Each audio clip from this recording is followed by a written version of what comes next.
Hey everyone, today I've created 23 cards using the SheetLoad of Card template for May 2025. There is a link below to where you can get the details from the Call Me Crafty site, and there is a link to a playlist of all of the videos from all of the creative team members. We all create something completely different every month, so it's always a good idea to check out what everybody's come up with. I'm using a load of leftovers today. These are my 1/2 inch pattern paper scraps. Most of them are 6 inches by 1/2 inch. I put them all aside in a special box with a whole ton of strips that I have that are 1.5 inches wide. Now, what I've done here is I've laid out all of the patterns together in little piles, and now I'm going through and I'm picking 3 different designs that I think will work together as a card. Now, I'm not thinking about it too much. I'm really just trying to pick out what colors are going to go with what.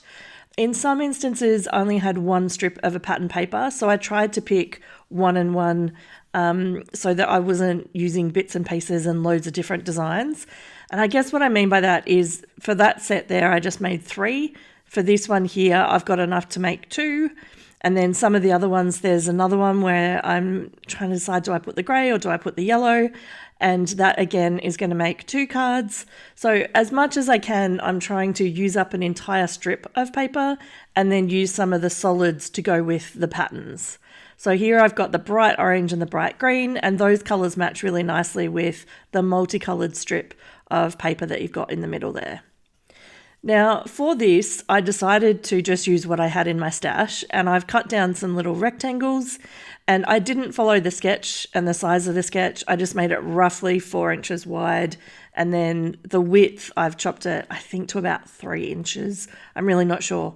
But at the moment, I'm just going through and making a really nice even border between the strips. And then I'm going to go through and trim them down so that they're a really nice even spacing on the white matting layer. I tend to use white matting layers for everything, which means that for this sketch in particular, when I get to a future step, I'm going to make an adjustment to the sketch because it has multiple mats.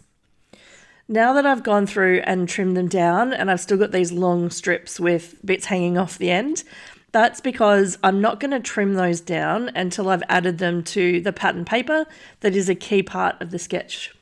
So here I'm running through, I have this giant pile of 6x6 paper rose pattern papers. They're a hodgepodge. They were from a clearance thing at Black Friday where they had odds and ends, things that have misprints, and I purchased one of the, I guess like a grabber bag, like blind box. So it's all these different designs that I wouldn't normally use, but the brilliant thing about it is there's loads of different colors. So when I'm doing something like this, I'm running through and I'm just picking up the different pieces of paper and trying to find something that will work. I don't know how to describe what I was doing, but one of the things that was important is because a lot of these pattern papers have like either a gradient on them or different colored designs, sometimes it was really important what I was actually chopping down and keeping as part of the design.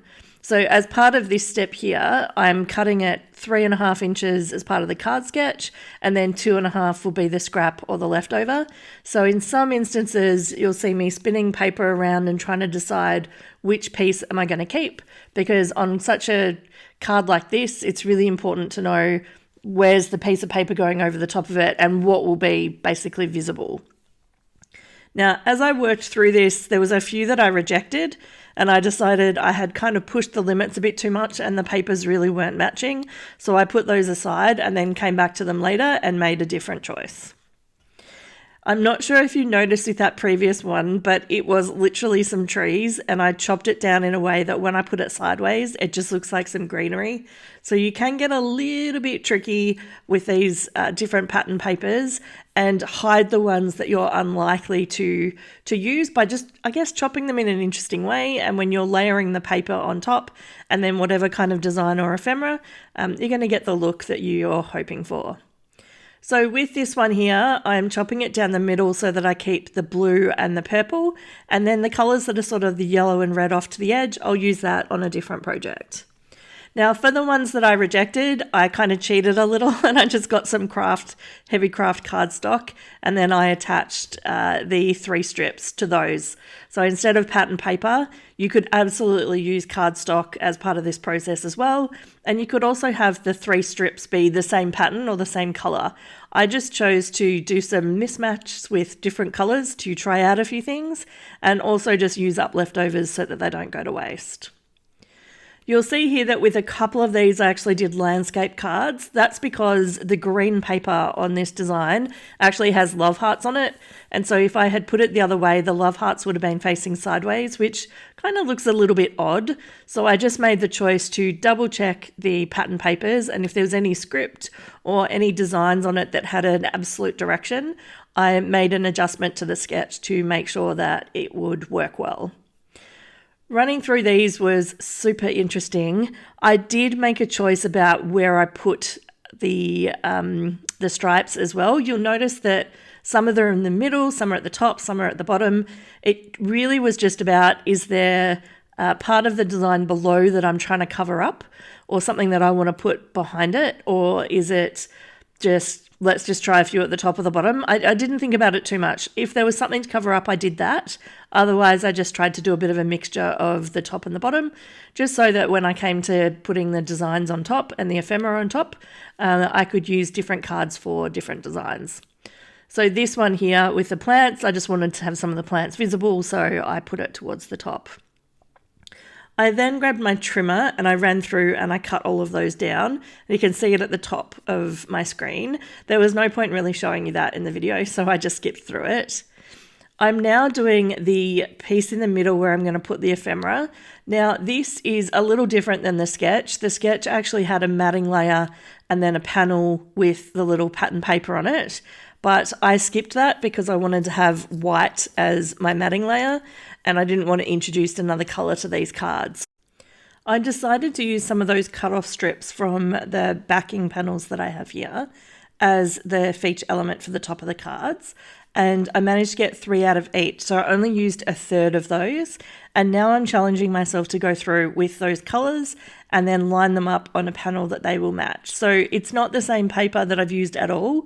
So when you think about it, what I'm actually doing here is adding a 5th piece of pattern paper to a card, which was a little tricky, and I did have to be a little bit careful along the way.